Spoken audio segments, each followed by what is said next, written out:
بسم اللہ الرحمن الرحیم۔ شروع کرتا ہوں اللہ تبارک و تعالیٰ کے نام سے جو بڑا مہربان نہایت رحم کرنے والا ہے۔ حضرت ابو ہریرہ رضی اللہ سے روایت ہے کہ رسول اللہ صلی اللہ علیہ وآلہ وسلم نے فرمایا، ہر دن صبح کے وقت آسمان سے دو فرشتے نازل ہوتے ہیں، ان میں سے ایک کہتا ہے کہ یہ اللہ خرچ کرنے والے کو بدلہ عطا فرما، اور دوسرا کہتا ہے کہ ضرورت کے موقع پر بھی روک رکھنے والے مال کی ہلاکت عطا فرما۔ گرامی قدر سامعین، زیر مطلع حدیث کے تناظر میں سب سے پہلے جو بات یہاں پر سمجھنے کی ہے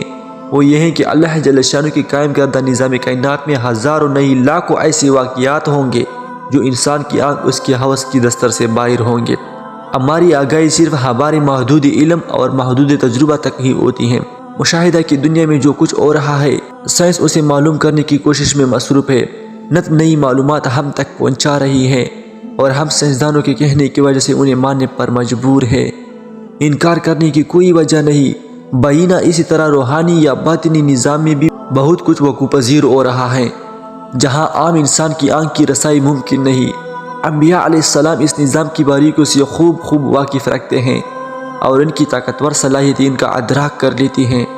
اور وہ گاہ بگاہ ہے ان سے پردہ اٹھاتے رہتے ہیں۔ عقل اور ایمان دونوں کا تقاضا یہ ہے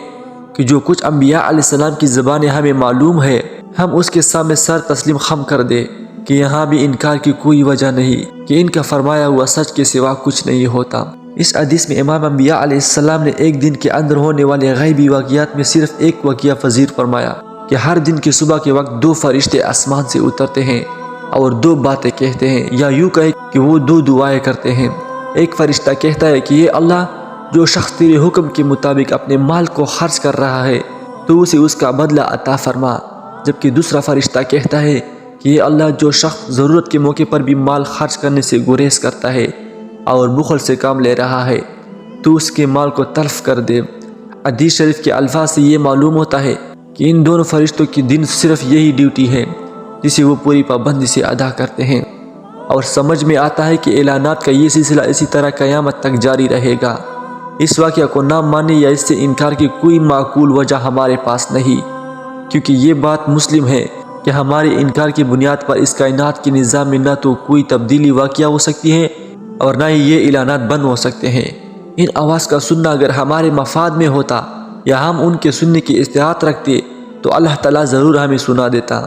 صادق و مصدوق صلی اللہ علیہ وسلم کا اس لیے ماننے بغیر کوئی چارہ نہیں۔ حضرت گرامی، اب آئے ان اعلانات کی ممنونیت پر غور کرتے ہیں۔ فرشتہ جس شخص کو بدلہ دیے جانے کی دعا کرتا ہے وہ حدیث پاک کے الفاظ کے مطابق منفق ہے۔ منفق کا لفظ انفاق سے نکالا ہے، جس کا شرعی اصطلاح میں مفہوم یوں ہے: طیبہ اور حلال مال کو نیکی کی راہوں اور مباح امور میں صرف کرنا۔ اس مفہوم کے اعتبار سے منفق وہ شخص ہے جو اپنے طیبہ اور حلال مال سے اللہ کے حکم کے مطابق طاعت اور نیکی کی راہوں میں خرچ کرے، بلا ضرورت اور ضرورت سے زیادہ خرچ سے اعتراض کرے۔ قرآن حکیم میں اس عمل کی متقین اور مومنوں کی اعلیٰ صفات میں شمار کیا گیا ہے۔ سورہ آل عمران آیات 134 میں ارشاد ہے کہ جنت متقی لوگوں کے لیے تیار کی گئی ہیں جو آسودگی اور تنگی میں اپنا مال خرچ کرتے ہیں، غصے کو پی جانے والے ہیں اور لوگوں کے قصور معاف کر دیتے ہیں، اور اللہ تعالیٰ کی نیکوکاروں کو پسند کرتا ہے۔ سورہ فرقان آیات 67 میں رحمان کے بندوں کی تعریف کے ضامن میں یوں ارشاد فرمایا ہوا ہے: جب وہ خرچ کرتے ہیں تو نہ بے جاڑ اڑاتے ہیں اور نہ ہی بخل سے کام لیتے ہیں، بلکہ دو انتہاؤں کے درمیان اعتدال سے کام لیتا ہے۔ یہ بات ایک دو آیات منظر میں نہیں بلکہ 20 آیاتوں میں اللہ کی دی ہوئی مال سے اس کا راہ میں خرچ کرنے کی ترغیب بھی دی گئی ہے اور اس کی توصیف بھی کی گئی ہے، اس لیے کہ اس سے ضرورت مندوں اور محتاجوں اور مفلسوں کی ضرورت پوری ہوتی ہے۔ امیر اور غریب کے درمیان فاصلے کم ہوتے ہیں اور لوگ ایسے شخص کی دعا گو رہتے ہیں۔ اسے پس منظر میں فرشتوں کی نمائندگی کے لیے ہر صبح ایک فرشتہ اترتا ہے اور اس خوش قسمت انسان کے حق میں دعا کرتا ہے کہ اے اللہ، جو شخص تیری دی ہوئی مال سے مستحق لوگوں کی ضرورت پوری کر رہا ہے تو اپنی مہربانی سے اس کے بدلے میں اسے اور مال عطا کرا تاکہ اسے کمی کا احساس نہ ہو اور یوں ہی اس کا کار خیر میں آگے بڑھتا رہے۔ یہ دعا دراصل اس کی فیاضی اور سخاوت کی قدردانی کے طور پر ہے۔ قرآن حکیم میں ہے کہ جو کچھ بھی اللہ تعالیٰ کی راہ میں خرچ کرتے ہو اللہ اس کے بدلے میں تمہیں اور دے گا۔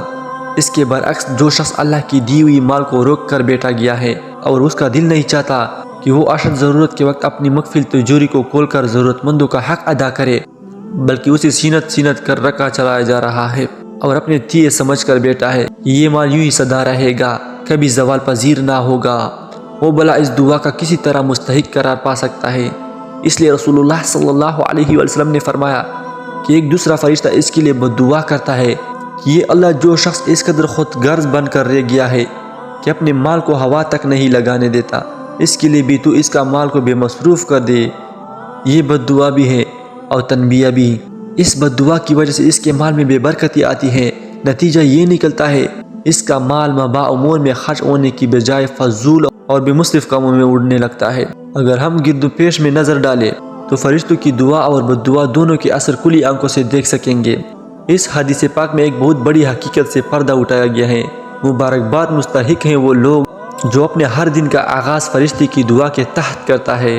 اور لمحہ فکر ہے ان لوگوں کے لیے جو اپنے غلط طرز عمل کی وجہ سے ہر صبح فرشتے کی بد دعا کے زیر اثر اٹھتے ہیں۔ اللہ پاک سمجھنے اور عمل کی توفیق عطا فرمائے۔